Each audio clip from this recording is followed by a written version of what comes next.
थाना के मिलीभगत से इन्होंने एक चीज को खत्म किया है, लेकिन इस बच्चे की न्याय की। शुक्रिया।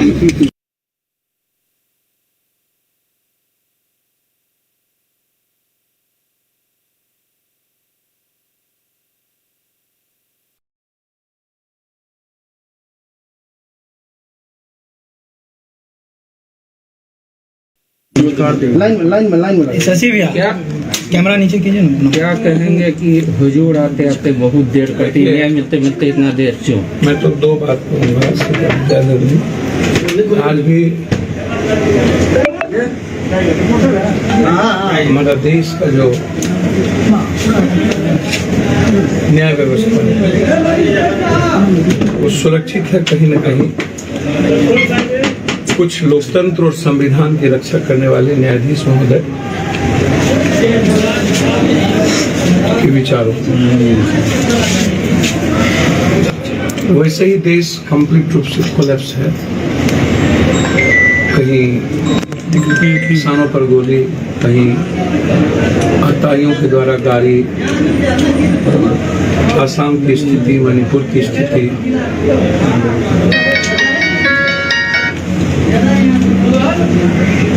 राजनीतिक रूप से सब मस्त हैं, लेकिन आम आदमी इस कंट्री का महंगाई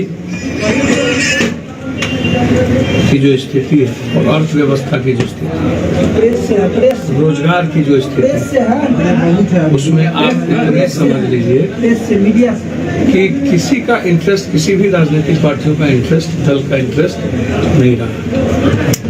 विपक्ष को जनता के साथ खड़ा होना पड़ेगा और जनता को, चाहे वो तेल का मामला हो, सिलेंडर का मामला हो, अनाज का मामला हो, कोरोना से जुड़ी मामले हो, लगभग सब कुछ कोलैप्स है। पप्पू यादव ने कोई गुनाह किया या नहीं, वो सच सामने आ गया। हमारी गलती क्या थी कि मैं 5 महीना जेल में, एक बेल टूटा था और हम जनता के बीच थे,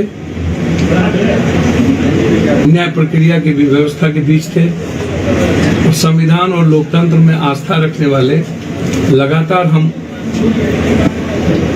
मानवता के लिए काम कर रहे थे। मेरा पथ है, मैं उस राह का पथिक हूँ जहाँ सेवा और संघर्ष मूल रूप से मानवता के रास्ते की ओर जाता है। मैं आज भी अपनी सेवा और संघर्ष पर खड़ा हूँ।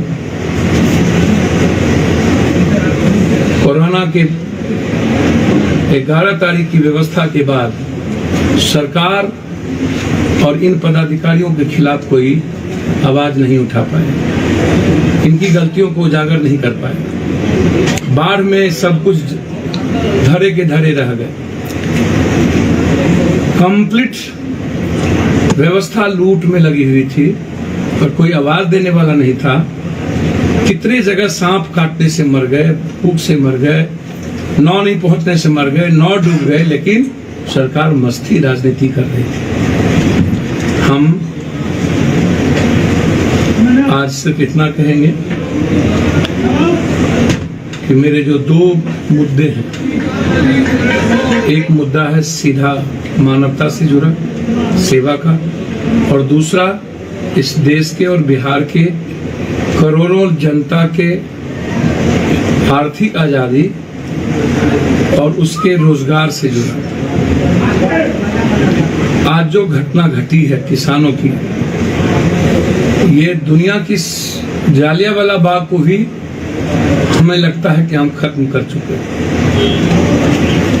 तो मैं सिर्फ इतना कहूंगा कि मोदी जी, यदि आप संविधान और लोकतंत्र में आस्था रखते हैं तो अविलंब होम मिनिस्टर को आप बर्खास्त करिए, उसके बेटे पर 302 का मुकदमा करिए,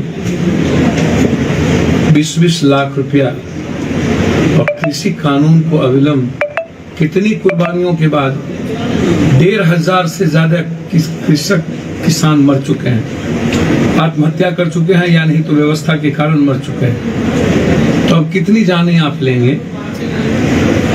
और जिस तरीके से संविधान लोकतंत्र को आज कभी प्रियंका जी की गिरफ्तारी रोकना, अखिलेश जी को रोकना, कभी चौधरी अजीत सिंह जी के पुत्र को रोक देना, कभी भीम आर्मी के चीफ को रोकना, मतलब 2 सीएम को रोक दिया गया। क्या हम पुनः एक बार दुशासन के राज में प्रवेश कर चुके हैं?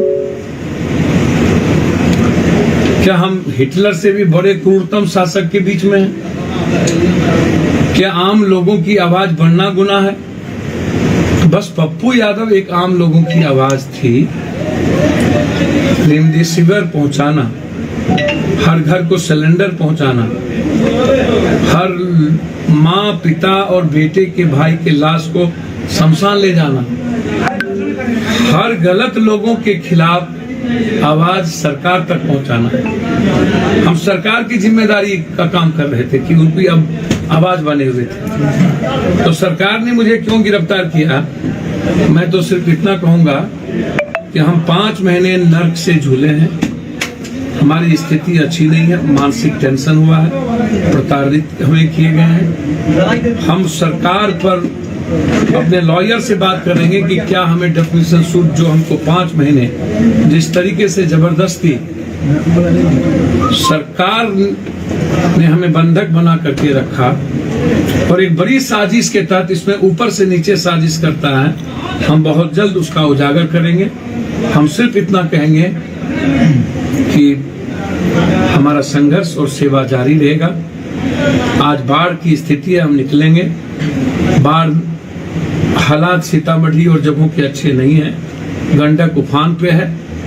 हम कोशिश करेंगे सिंचाई मंत्री की अंतरात्मा को झकझोरने की, उनकी आंखों को खोलने की और जो हालात और परिस्थिति है उसमें सामने। जिस एम्बुलेंस के बाद यह मामला, तो आज वही एम्बुलेंस को ठेल करके फिर यहाँ तक लाया गया। देखिए वो छोड़िए, उस पर मत जाइए। पूरी सरकार सुन पे अस्पताल आप देख चुके हैं कि नीति आयोग ने क्या कहा है कि पूरे भारत के सबसे अंतिम पायदान पर बिहार है, एजुकेशन अंतिम पायदान पर है। और ये एक दिन में नहीं हुआ है, ये लगातार 30-40 सालों से लगातार बिहार की दुर्गति बना दी गई है। कभी चरवाहा, कभी कुछ। आज हालात ऐसे नहीं हुए। जो लोग यह कहते हैं कि हम किंग मेकर थे, 2 प्राइम मिनिस्टर बनाते थे, तो फिर बिहार की दुर्गति ऐसी क्यों? जब आप 2 प्राइम मिनिस्टर बनाए तो बिहार का निर्माण कर लेते। आज 2 व्यवस्थाओं के बीच में बात हो रही है, एक जाति जनगणना की बात होती है और दूसरा आरक्षण की बात हो रही है। तो निश्चित रूप से मैं चाहता हूं हृदय से कि जब हर गांव में जाति के नाम पर टोला बना हुआ है, हर चौक पर जाति के नाम पर बोर्ड लगा दी गई है, तो आज जाति जनगणना से हम क्यों भागे? उनकी आर्थिक, सामाजिक और शैक्षणिक मजबूती के लिए जातीय जनगणना निश्चित रूप से यह आवश्यक है और विपक्ष को एक मजबूत वकील के साथ सुप्रीम कोर्ट में अपना पक्ष रखना चाहिए ताकि सर्वोच्च न्यायालय इस परिस्थिति को देखे। आज अदालत ने आपको क्या किया, बरी किया कि? भैया अदालत जब कोई साक्षी नहीं था, ये मैं शुरू दिन से कह रहा हूँ, तो उन्होंने बाइज्जत बरी किया। बुरे परिस्थिति के साथ गए और हम लौटे हैं। मैं आपको बता नहीं सकता हूं कि 5 महीना पल पल इस जो मेरा सेवा है और संघर्ष है वो जारी रहेगा। हर व्यक्ति तक ये जो जाति धर्म मजहब के खेल में, हिंदू मुसलमानों के खेल में देश और राज बटा हुआ है, नंगा नाच कर रहे हैं लोग और लगातार दिख रहा है कि सत्ता पक्ष और विपक्ष का तालमेल है, बीजेपी से गठबंधन है कंप्लीट रूप से। नहीं तो आप सब कुछ देखते हैं कि किस तरीके से पूरी आजादी के साथ कुछ लोग जिन पर बहुत बड़े बड़े आरोप है, वो बिल्कुल घूम रहे हैं। ईडी, सीडी, आईबी, सीबी, सबका बहुत सारे नेताओं पर, एमएलए, मंत्री पर, पूर्व मंत्री पर आरोप है। उसके बाद क्या परिस्थिति है, वो मस्त है। इसका मतलब है कि बड़ी कृपा है केंद्र सरकार का कुछ लोगों पर, और केंद्र सरकार के दोनों हाथ में लड्डू है। वो चित भी मेरी, पट भी मेरी। राजनीतिक गंदगी खेल इस देश में हो रही है। किसानों के सवाल पर कोई चर्चा नहीं होगी, इस देश के जातीय जनगणना पर चर्चा नहीं होगी, इस देश के रोजगार पे चर्चा नहीं होगी, महंगाई पे चर्चा नहीं होगी, जो हालात है उस पर चर्चा नहीं होगी। बस पॉलिटिकल एक्ट किया जाएगा। उसमें किस